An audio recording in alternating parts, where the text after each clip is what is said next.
Hi guys, welcome back to the vlog. This is Stan here with you.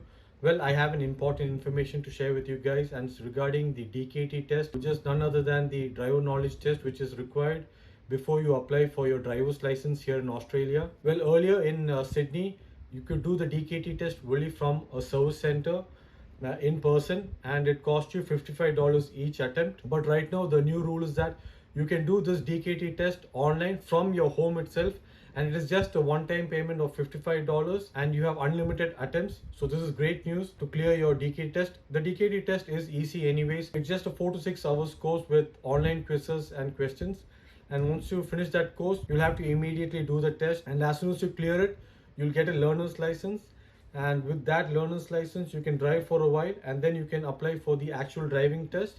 And once you clear the driving test you'll get the full C class license. You don't have to pay this $55 if you do the DKT test from home. You can clear the test, and then before you apply for the full actual driving test, that's when you'll have to pay this $55.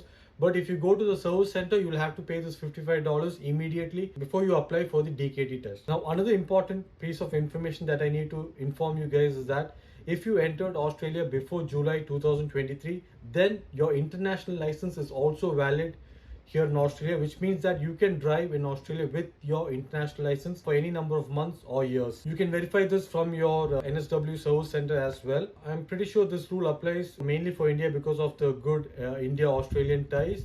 I'm not sure about other countries' citizens, but as long as your Indian license is valid in India, it's also valid here in Australia, and you can drive for any number of months or years. But it's always better to get the Australian license because some professions here require you to have your Australian license while working with them. You can't drive with your international license for them.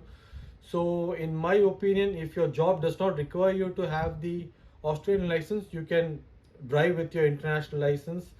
But it's better to get the Australian license because in Australia they keep changing their laws every few months. Then all of a sudden they might say your international license is not valid here. Then it becomes a big issue getting the Australian license. So if you have the time, it's better to apply for the Australian license. So that's about it for this vlog. I just wanted to get this information out to you guys. I hope you guys found this information useful. If you did, please do hit the like button.